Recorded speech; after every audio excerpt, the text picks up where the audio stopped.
India news, आपके साथ मैं हूं चित्रा त्रिपाठी। सुबह के 6 बजने को है और वक्त हो चला है सुबह समाचार का। खबरों की शुरुआत करते हुए सबसे पहले बात कर लेते हैं मुजफ्फरनगर की। यूपी के मुजफ्फरनगर में हिंसा करने वालों को देखते ही गोली मारने के आदेश दे दिए गए हैं। राज्य सरकार ने ADG law and order Arun Kumar को मुजफ्फरनगर भेजा है। मुजफ्फरनगर हिंसा पर केंद्रीय गृह मंत्रालय ने यूपी सरकार से रिपोर्ट मांगी है। गृह मंत्रालय ने कहा है कि यूपी के 16 जिलों में माहौल बिगाड़ने की साजिश चल रही है। मुजफ्फरनगर हिंसा पर केंद्रीय गृह मंत्रालय ने यूपी सरकार से रिपोर्ट मांगी है। गृह मंत्रालय ने कहा है कि यूपी के 16 जिलों में माहौल बिगाड़ने की साजिश चल रही है।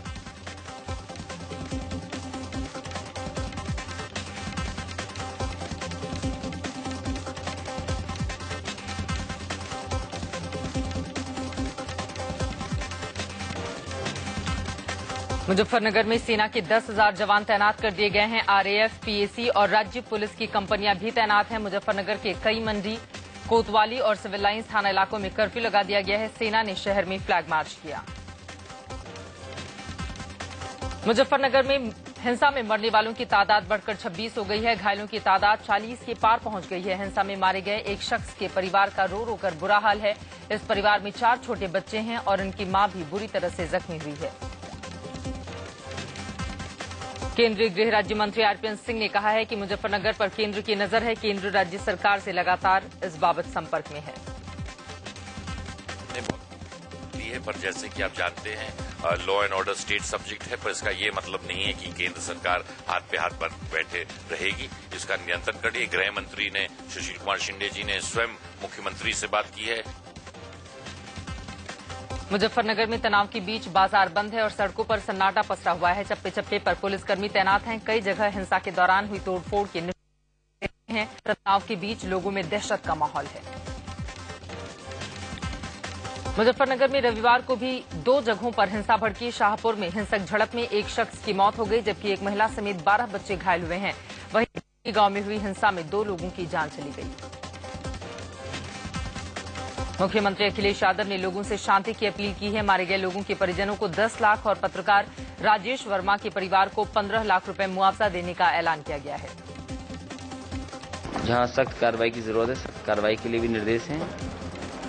कर्फ्यू भी लगा है और मेरी अपील होगी वहां के सभी लोगों से कि जहां शांति का माहौल बना रहना चाहिए, शांति का माहौल रहे। हिंसा की आग पिछले 27 अगस्त को कबाल गांव में छेड़खानी के बाद शुरू हुई थी, जिसके बाद 3 लड़कों की हत्या कर दी गई। इस घटना को लेकर शनिवार को नागला मंदौड़ गांव में एक महापंचायत हुई। इसी दौरान एक गुट के लोगों ने दूसरे गुट पर हमला बोल दिया और पूरा जिला हिंसा की आग में झुलस उठा। यूपी के मंत्री शिवपाल सिंह यादव ने कहा है कि माहौल बिगाड़ने वालों को बख्शा नहीं जाएगा और उनके खिलाफ कड़ी कार्रवाई की जाएगी।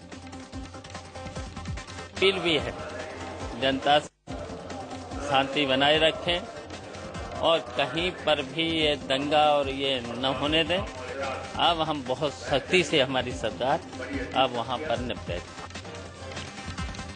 मुजफ्फरनगर हिंसा के बाद समाजवादी पार्टी की सरकार सभी के निशाने पर है। पार्टी नेता नरेश अग्रवाल ने कहा है कि तनाव रोकने के लिए सरकार जुटी हुई है। जो दंगा भड़काएगा उसके खिलाफ कठोर कार्रवाई की सेना लगा दी गई, कर्फ्यू लगा हुआ है। जल्दी नॉर्मल हो जाएगा। शांत बरकरार रखा है। राज्य सरकार हर संभव प्रयास करेगी। वहीं केंद्रीय मंत्री श्री प्रकाश जायसवाल का कहना है कि केंद्रीय गृह मंत्रालय को यूपी में अप्रिय घटना घटने से की जानकारी पहले से ही थी। सूचनाएं गृह मंत्रालय को कुछ दिनों से प्राप्त हो रही है। वो सूचनाएं इस बात की संकेत थी कि हमारे प्रदेश में कभी भी कोई अप्रिय घटना घट सकती है। मुजफ्फरनगर हिंसा के लिए कांग्रेस ने यूपी सरकार को आड़े हाथ लिया है। कांग्रेस प्रवक्ता मीम अफजल ने कहा कि सरकार ने वक्त रहते ध्यान दिया होता तो मामला इतना नहीं भड़कता।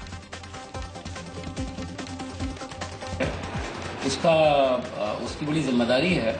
20 दिन से वहाँ ये सब झगड़ा चल रहा था और उस झगड़े के बाद वहाँ उसको कंट्रोल करना नहीं हो सका।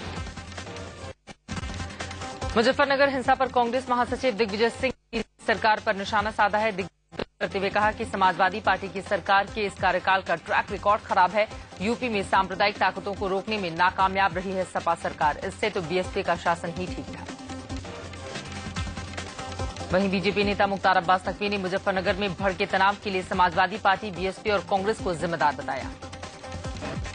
समाजवादी पार्टी, कांग्रेस पार्टी और बहुजन समाज पार्टी की इस तिकड़ी की साजिश के रूप में हम इसे मानते हैं, क्योंकि इनको लगता है कि अब वोट इनको ऐसे मिलेगा नहीं, इसलिए दंगों की आग भड़का करके लोगों में डर और खौफ पैदा करके और वोटों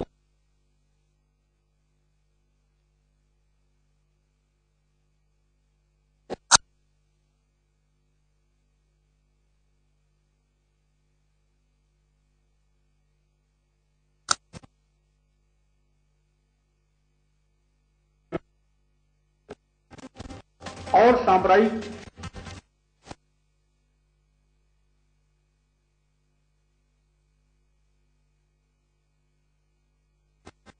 जिम्मेदारी बनती है कि उसे तत्काल सरकार से इस्तीफा दे देना चाहिए।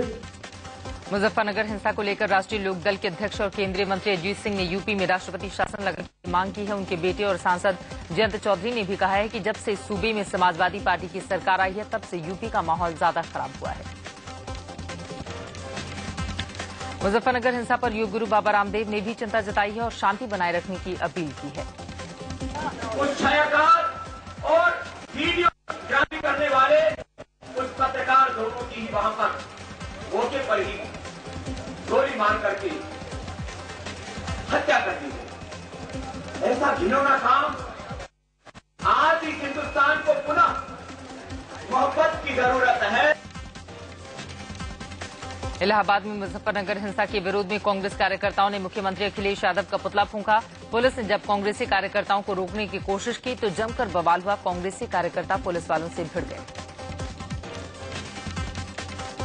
उधर प्रधानमंत्री पद की उम्मीदवारी के लिए नरेंद्र मोदी के नाम पर मुहर लगाने के लिए आरएसएस बीजेपी में महामंथन का दौर जारी है। आरएसएस बीजेपी समन्वय समिति की बैठक में मोदी ने भी हिस्सा लिया। हालांकि तय कार्यक्रम के चलते वो बैठक बीच में छोड़कर गुजरात के लिए निकल गए।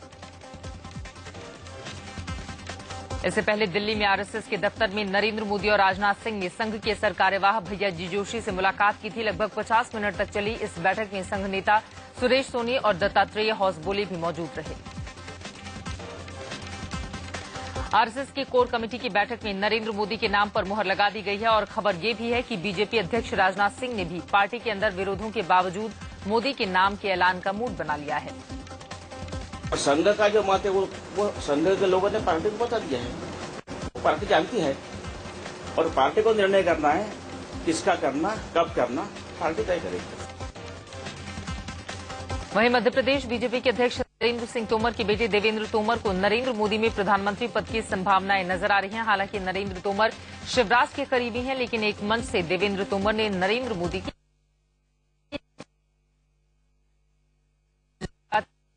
पूजा के आयोजकों ने प्रधानमंत्री पद कराने का फैसला किया है। इसके लिए खास ईवीएम मशीन भी बनाई गई है जिसमें नरेंद्र मोदी, राहुल गांधी, नीतीश कुमार, मुलायम सिंह यादव के विकल्प रखे गए हैं। वहीं वाणिज्य मंत्री आनंद शर्मा ने नरेंद्र मोदी पर निशाना साधा है। उन्होंने कहा है कि मोदी का यह सौभाग्य नहीं है कि वो लाल किले से तिरंगा फहरा सके।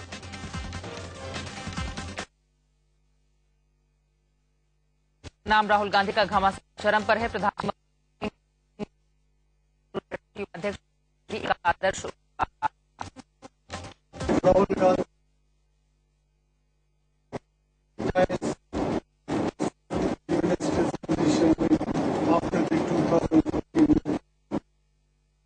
I would be very happy under the leadership of Mr. Rahul Gandhi. Manmohan Singh ने राहुल गांधी को पीएम पद का आदर्श उम्मीदवार बताया तो हरियाणा के मुख्यमंत्री भूपिंदर सिंह हुड्डा ने कहा है कि राहुल ही देश के प्रधानमंत्री बनेंगे। मोदी जी, आपका क्या कहना है? राहुल जी तो प्रधानमंत्री देश के बनेंगे। मध्य प्रदेश के मुख्यमंत्री शिवराज ने कहा है कि मनमोहन सिंह ने राहुल गांधी की अगुवाई में काम करने की बात कहकर पीएम गरिमा को ठेस पहुंचाई है। जेडीयू अध्यक्ष शरद लोकसभा चुनाव में तीसरे मोर्चे की सरकार बनने की बात कही है। उन्होंने कहा है कि न मोदी पीएम बनेंगे और न ही राहुल गांधी। बहुमत क्षेत्रीय पार्टियों को मिलेगा। आरजेडी सुप्रीमो लालू प्रसाद ने कहा है कि बिहार में भी माहौल बिगाड़ने की कोशिश हो रही है, इसलिए उन्होंने बीजेपी के साथ साथ सीएम नीतीश कुमार को भी जिम्मेदार ठहराया। योग गुरु बाबा रामदेव ने कोयला घोटाले को लेकर प्रधानमंत्री पर जमकर निशाना साधा है। दिल्ली के जंतर मंतर में व्यवस्था परिवर्तन रैली में उन्होंने केंद्र सरकार पर हल्ला बोला। कोयला घोटाले की गायब फाइलों को लेकर भी बाबा रामदेव ने प्रधानमंत्री पर हमला बोला। उन्होंने कहा कि अगर पीएम फाइलों की रखवाली नहीं कर सकते तो भजन कीर्तन करें।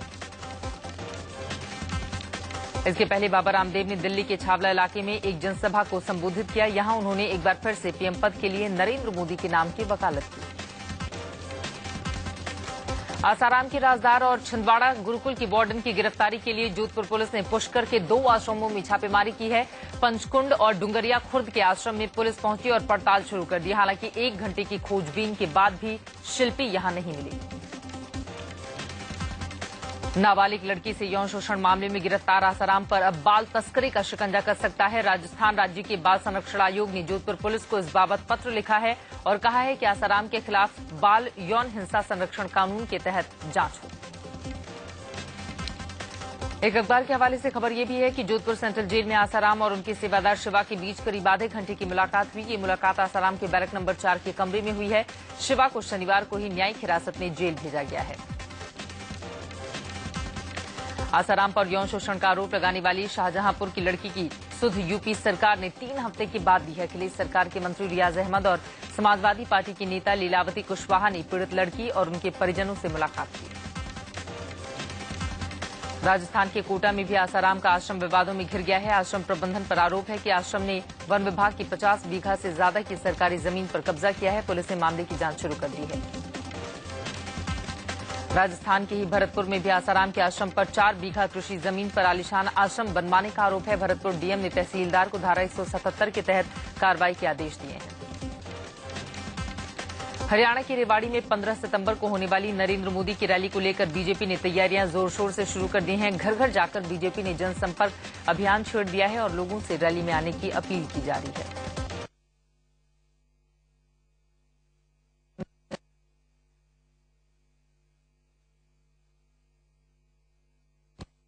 नरेंद्र सिंह तोमर ने भूमि पूजन किया। तोमर ने कहा कि इसे ऐतिहासिक बनाने की कोशिश होगी। हरियाणा के जुलाना में कांग्रेस सांसद दीपेंद्र हुड्डा ने गांव के लोगों को संबोधित किया। इस दौरान दीपेंद्र हुड्डा ने लोगों की शिकायतें सुनी और उनके समाधान का भरोसा भी दिया। हल्के में जितने भी अपने गांव हैं, अपना गांव भी और बाकी जो जिन गांव में बचे हुए कुछ गांव में तो आगे थे पहले, मगर जिन गांव में अभी ग्रांट बची हुई है पूरे अपने हल्के के लिए सीएम साहब ने जुलाना हल्के के लिए 10 करोड़ की ग्रांट आज सैंक्शन कर दी। बिहार में इन दिनों बीजेपी और जेडीयू में जबरदस्त पोस्टर वॉर चल रहा है। नमो नमो करने वाली बीजेपी अब बिहार में सूमो यानी सुशील मोदी का राग गाने लगी है, तो वहीं जेडीयू की तरफ से नीतीश कुमार की तस्वीर वाले पोस्टर भी जगह जगह लगाए गए हैं। बिहार बीजेपी के अध्यक्ष मंगल पांडे ने नीतीश सरकार पर निशाना साधा है। मुजफ्फरपुर में जनाक्रोश रैली के दौरान उन्होंने कहा कि नीतीश कुमार आतंकियों को बेटा और बेटी बनाते हैं।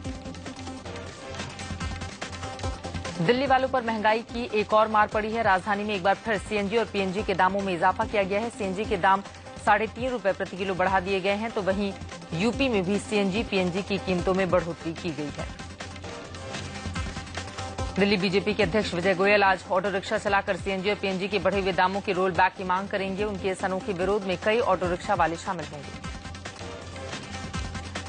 नई दिल्ली से लुधियाना तक अब हर दिन शताब्दी ट्रेन चलेगी। साथ ही शताब्दी अब जींद स्टेशन पर भी रुकेगी। कांग्रेस सांसद दीपेंद्र सिंह हुड्डा खुद शताब्दी ट्रेन में बैठकर जींद पहुंचे। हरियाणा के लोक निर्माण मंत्री रणदीप सुरजेवाला ने कैथल में एक इंडोर स्टेडियम का शिलान्यास किया। उन्होंने बताया कि इस स्टेडियम पर करीब 10 करोड़ 34 लाख रुपए का खर्च आएगा। यह स्टेडियम 2015 तक बनकर तैयार हो जाएगा।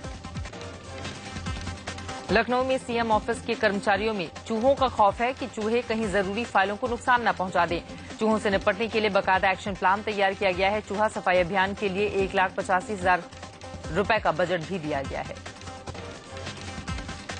यूपी में अखिलेश सरकार की रोक के बावजूद हरिद्वार से संतों का जत्था 84 कोसी परिक्रमा के लिए अयोध्या के लिए निकला है। स्वामी चिन्मयानंद की अगुवाई में करीब 5 दर्जन संत हरिद्वार से बस के जरिए रवाना हुए। भारत के पूर्व विदेश सचिव और यूपी के पूर्व राज्यपाल रोमेश भंडारी का निधन हो गया। रोमेश भंडारी पिछले कुछ दिनों से बीमार चल रहे थे। 85 साल की उम्र में दिल्ली में उन्होंने आखिरी सांस ली। आगरा में आज से शुरू होने वाले एसपी के राष्ट्रीय कार्यकारिणी की जोरदार तैयारी जारी है। सम्मेलन में अखिलेश यादव भी शिरकत करेंगे। बैठक से पहले पंडाल सजाए जा चुके हैं। वहीं शहर में चप्पे चप्पे पर पोस्टर और होर्डिंग लगे हुए। इंदौर में बीजेपी युवा मोर्चा के एक कार्यक्रम में कार्यकर्ता आपस में ही भिड़ गए। दरअसल यहां दो नेताओं के समर्थकों के बीच टिकट के बंटवारे को लेकर बहस शुरू हो गई, जो देखते ही देखते मारपीट में बदल गई। इंदौर में बीजेपी युवा मोर्चा का नव मतदाता सम्मेलन आयोजित किया गया था। सम्मेलन में बीजेपी विधायक सुदर्शन गुप्ता और पूर्व